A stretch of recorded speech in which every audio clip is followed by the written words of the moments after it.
SSC CGL 2024 exam 12 September മുതൽ 26 September വരെയും 14/10 reschedule ചെയ്തിട്ടുണ്ടായിരുന്നു. അപ്പോൾ അതിൻ്റെ ആൻസർ കീ SSCയുടെ സൈറ്റിൽ അപ്ലോഡ് ചെയ്തിട്ടുണ്ട് എന്നുള്ള നോട്ടീസ് നമുക്ക് ഇന്ന് വന്നു. അപ്പോൾ അതിൽ കുറച്ച് എക്സ്ട്രാ ആയിട്ട് അല്ലെങ്കിൽ കഴിഞ്ഞ പ്രാവശ്യത്തെ എക്സാമിൻ്റെ ആൻസർ കീ വരുന്ന രീതിയിലല്ല ഇപ്പോൾ വന്നിട്ടുള്ളത്. അപ്പോൾ പ്രധാന കാര്യം എന്ന് പറഞ്ഞാൽ നമ്മളുടെ saved question paper will be strictly for personal use. അത് കഴിഞ്ഞ പ്രാവശ്യം PDF പോലും എടുക്കാൻ പറ്റത്തില്ലായിരുന്നു. ഇപ്പോൾ സ്ട്രിക്ട്ലി ഫോർ പേഴ്സണൽ യൂസ് എന്നും and self analysis only and undertaking to this effect has been included in the challenge management. അപ്പം ആദ്യമായിട്ട് CGLൻ്റെ എക്സാം എഴുതിയ ആൾക്കാർക്ക് ഡൗട്ട് കാണും എന്താണ് ഈ ആൻസർ കീ അല്ലെങ്കിൽ റെസ്പോൺസ് ഷീറ്റ് എന്ന് പറയുന്നത്. അപ്പോൾ അതിൻ്റെ അർത്ഥം എന്ന് പറഞ്ഞാൽ നിങ്ങൾ എഴുതിയ എക്സാം ഉണ്ടല്ലോ, എക്സാം എഴുതിയ 100 ക്വസ്റ്റ്യൻസ്, ആ 100 ക്വസ്റ്റ്യൻസിനകത്ത് നിങ്ങൾ എന്താണ് എഴുതിയത് അതൊരു PDF ആയിട്ട് നിങ്ങൾ ഏതാണ് ആൻസർ കറക്റ്റ് എഴുതിയത്, ഒറിജിനൽ ആൻസർ എന്തായിരുന്നു എന്നുള്ളൊരു PDF ആണ് ഈ ഒരു ആൻസർ കീ അല്ലെങ്കിൽ റെസ്പോൺസ് ഷീറ്റ് എന്ന് പറയുന്നത്. അപ്പോൾ അതിൽ നോക്കി നിങ്ങൾക്ക് മനസ്സിലാക്കാൻ പറ്റും നിങ്ങൾ എഴുതിയ ക്വസ്റ്റ്യനകത്ത് എത്രണ്ണം ശരിയായിരുന്നു എത്രണ്ണം തെറ്റായിരുന്നു.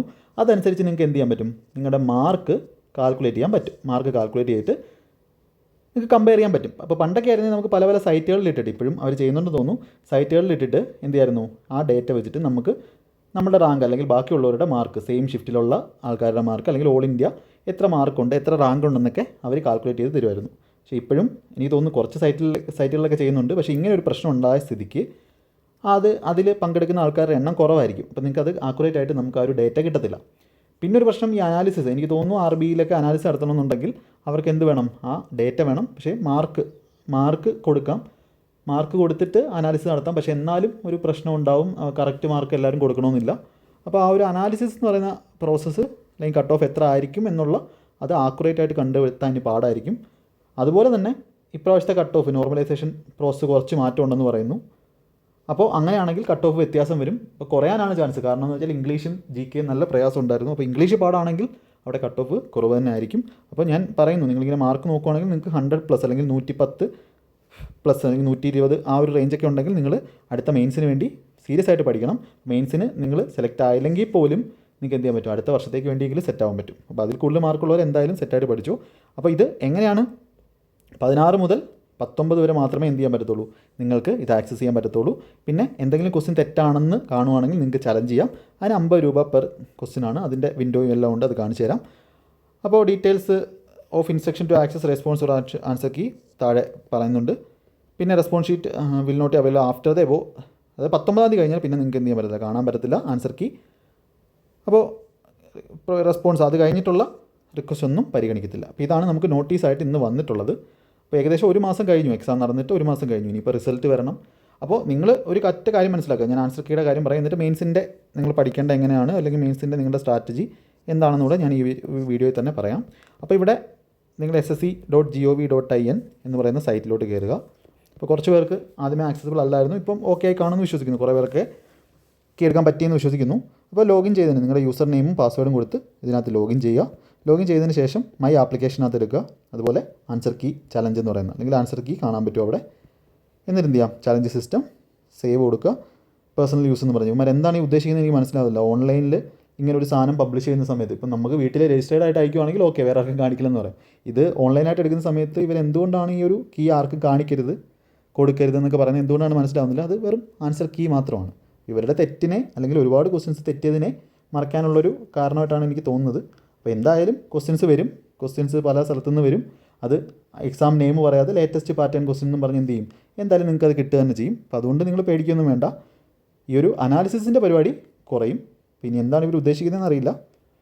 എക്സാം കഴിഞ്ഞതിന് ശേഷം ആൻസർ കീ വെക്കുന്നത് നല്ല ഒരു കാര്യമാണ്. ഓക്കെ, പിന്നെ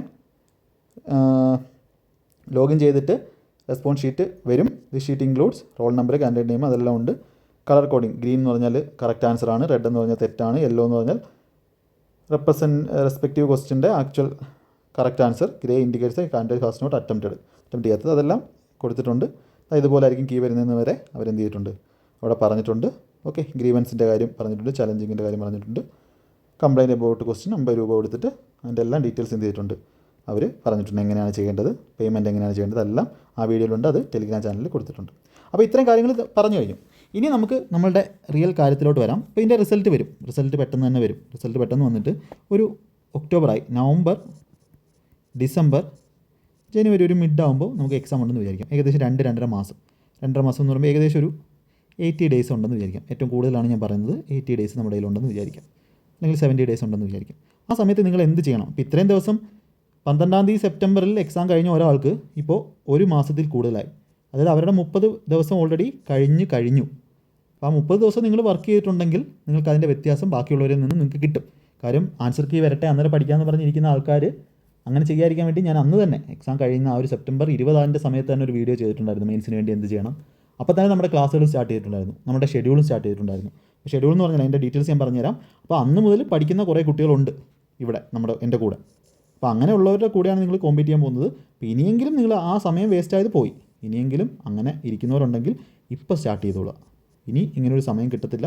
ഇപ്പോൾ കുറച്ച് സമയം നിങ്ങൾക്ക് കിട്ടിക്കഴിഞ്ഞു. അതായത് ഇങ്ങനെ ഒരു റീഷെഡ്യൂളിങ് ഓഫ് എക്സാം നടന്നു, അപ്പോൾ കുറച്ച് സമയം കിട്ടി. ഇനി എന്ത് ചെയ്യും? നിങ്ങൾക്ക് റിസൾട്ട് വരാൻ സമയമുണ്ട്. അപ്പോൾ ഇവർ തുടക്കമായതുകൊണ്ട് എന്ത് ചെയ്യും? നിങ്ങൾക്ക് മെയിൻസിന് വേണ്ടി നല്ല സമയം കിട്ടും. അപ്പോൾ പഠിക്കുമ്പോൾ വൃത്തിയായിട്ട് പഠിക്കുക. അപ്ഡേറ്റ് ആയിട്ടുള്ള ക്വസ്റ്റ്യൻസ് എല്ലാം നിങ്ങൾക്ക് കിട്ടും. അപ്പോൾ അതിനുവേണ്ടി ഞാൻ ഓൾറെഡി എന്ത് ചെയ്തിട്ടുണ്ട്, നമ്മുടെ ചാനലെടുത്തിട്ട് മാഗ്നമെൻ്റർ മലയാളം എടുത്തിട്ട് നിങ്ങൾക്ക് ഓക്കെ ഒന്ന് സെർച്ച് ചെയ്യുക, മാഗ്നമെൻ്റർ മലയാളം സെർച്ച് ചെയ്യുക. ഇത് നമ്മുടെ ചാനൽ എടുത്തതിന് ശേഷം ഓക്കെ ഈ വീഡിയോ അല്ല പ്രോഫിറ്റ് ആൻഡ് ലോസിൻ്റെ നമ്മളെ ചാനലെടുക്കുക. ചാനലിൽ നിന്നും പ്ലേലിസ്റ്റ് എടുക്കുക. പ്ലേലിസ്റ്റിൽ നിങ്ങൾക്ക് ഇതേപോലെ CGL 2025 മെയിൻസിൻ്റെ maths practice batch already start ചെയ്തിട്ടുണ്ട്. അതിൽ നമ്മൾ ഇത്രയും ക്ലാസ്സുകൾ ഓൾറെഡി ആയി. പെർസെൻറ്റേജ് ആണ് ആദ്യം തുടങ്ങിയത്. അപ്പോൾ അതിൻ്റെ ഇൻട്രൊഡക്ഷൻ ക്ലാസ് പെർസെൻറ്റേജ് നമ്മൾ എന്ത് ചെയ്തു? ഏകദേശം 13 ക്ലാസ്സായി. അപ്പോൾ ഒരു 1-2 ക്ലാസ്സിന് ശേഷം എന്ത് ചെയ്യും? നമ്മൾ ഓൾജിബ്ര ആയിരിക്കും നെക്സ്റ്റ് പഠിക്കാൻ പോകുന്നത്. അതുപോലെ തന്നെ അതിൻ്റെ കൂടെ തന്നെ നിങ്ങൾക്ക് എന്ത് ചെയ്യുന്നുണ്ട്? നമ്മളുടെ ടെലിഗ്രാം ചാനലുണ്ട്, മെമ്പേഴ്സിനുള്ള ടെലിഗ്രാം ചാനലുണ്ട്, മെയിൻസ് മെമ്പേഴ്സുള്ള മാഗ്നമെൻ്റർ ഉണ്ട്. അപ്പോൾ ഇതിലെന്ത് ചെയ്യും? നമ്മൾ ഓരോ ആഴ്ചയിലും അല്ലെങ്കിൽ ഓരോ സൺഡേയിലും എന്ത് ചെയ്യും?